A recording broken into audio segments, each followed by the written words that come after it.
Halo, Assalamualaikum warahmatullahi wabarakatuh. Perkenalkan nama saya Dina Sariwarna.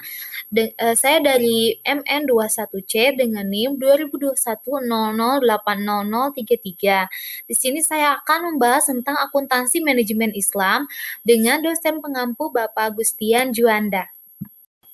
Baik, berikut adalah pembahasan yang akan saya bahas.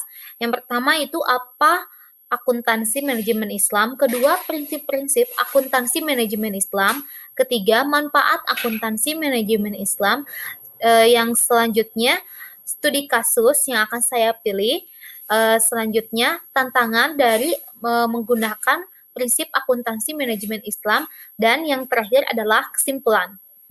Baik, kita masuk ke pembahasan yang pertama, yaitu apa itu akuntansi manajemen Islam.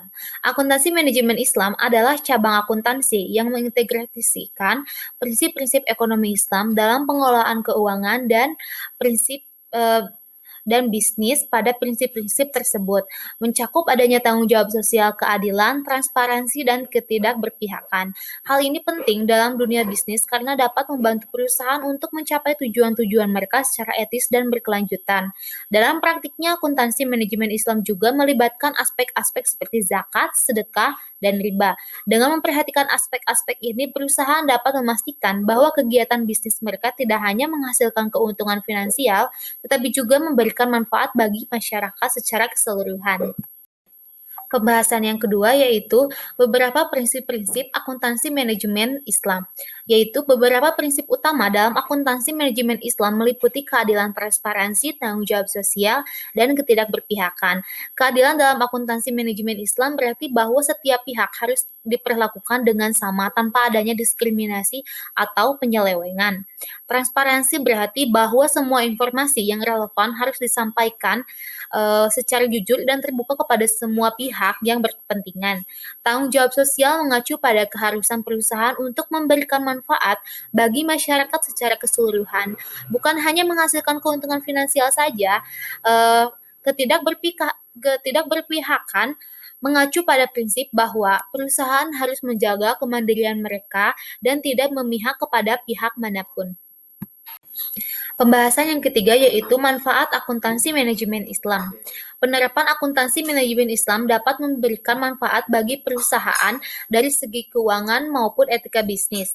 Dari segi keuangan, penerapan prinsip-prinsip ekonomi Islam dapat membantu perusahaan untuk menghindari risiko-risiko yang tidak diinginkan, seperti riba atau spekulasi. Selain itu, pengelolaan keuangan yang berbasis kepada prinsip-prinsip Islam juga dapat membantu perusahaan untuk mencapai keberhasilan jangka panjang karena lebih berfokus pada pembangunan yang berkelanjutan.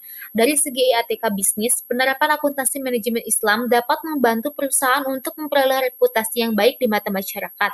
Hal ini karena prinsip-prinsip ekonomi Islam menekankan pada tanggung jawab sosial dan keadilan dalam kegiatan bisnis. Dengan memperhatikan aspek-aspek ini, perusahaan dapat memberikan manfaat bagi masyarakat secara keseluruhan dan memperoleh dukungan dari konsumen dan stakeholder lainnya. Berikutnya adalah studi kasus yang saya pilih adalah Bank Syariah. Perusahaan Bank Syariah adalah salah satu perusahaan yang menerapkan prinsip-prinsip akuntansi manajemen Islam dalam praktek bisnis mereka. Salah satu contoh penerapan prinsip tersebut adalah dengan menyediakan produk-produk keuangan yang berbasis pada prinsip syariah seperti mudarabah atau murabahah. Selain itu, perusahaan juga memperhatikan aspek-aspek sosial dan lingkungan dalam kegiatan bisnis mereka seperti dengan melakukan program-program Corporate Social Responsibility atau CSR dan menjaga kelestarian lingkungan sekitar.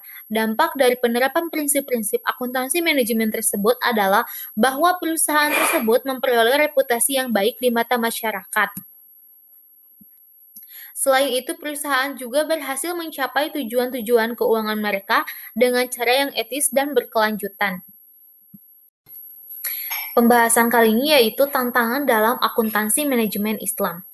Meskipun penerapan akuntansi manajemen Islam memiliki banyak manfaat, namun terdapat beberapa tantangan yang mungkin dihadapi dalam praktiknya.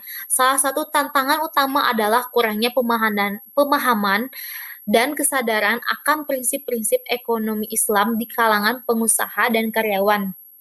Hal ini dapat menghambat proses implementasi prinsip-prinsip tersebut dalam kegiatan bisnis. Lalu selain itu terdapat juga tantangan dalam hal regulasi dan standarisasi karena akuntansi manajemen Islam masih relatif baru, belum ada regulasi atau standar yang jelas mengenai praktik-praktik yang diterapkan. Hal ini dapat menyebabkan ketidakpastian dan kesulitan dalam menjalankan kegiatan bisnis yang berbasis akuntansi manajemen Islam. Baik, kita sudah sampai pada tahap kesimpulan. Presentasi ini kita telah membahas tentang akuntansi manajemen Islam, prinsip-prinsip utamanya, manfaat bisnis, studi kasus penerapannya, serta tantangan yang mungkin dihadapi. Dapat disimpulkan bahwa penerapan akuntansi manajemen Islam dapat memberikan manfaat bagi perusahaan dari segi keuangan dan etika bisnis. Namun terdapat juga beberapa tantangan yang harus dihadapi dalam praktiknya. Oleh karena itu, sebagai pengusaha atau karyawan, kita perlu memperhatikan prinsip-prinsip ekonomi Islam dalam kegiatan bisnis kita. Dengan demikian, kita dapat mencapai tujuan-tujuan kita dengan cara yang etis dan berkelanjutan serta memberikan manfaat bagi masyarakat secara keseluruhan. Baik, sekian presentasi saya hari ini. Mohon maaf bila ada kesalahan dan kekurangan materi. Saya ucapkan terima kasih juga kepada teman-teman yang sudah melihat video ini. Semoga bermanfaat. Wassalamualaikum warahmatullahi wabarakatuh.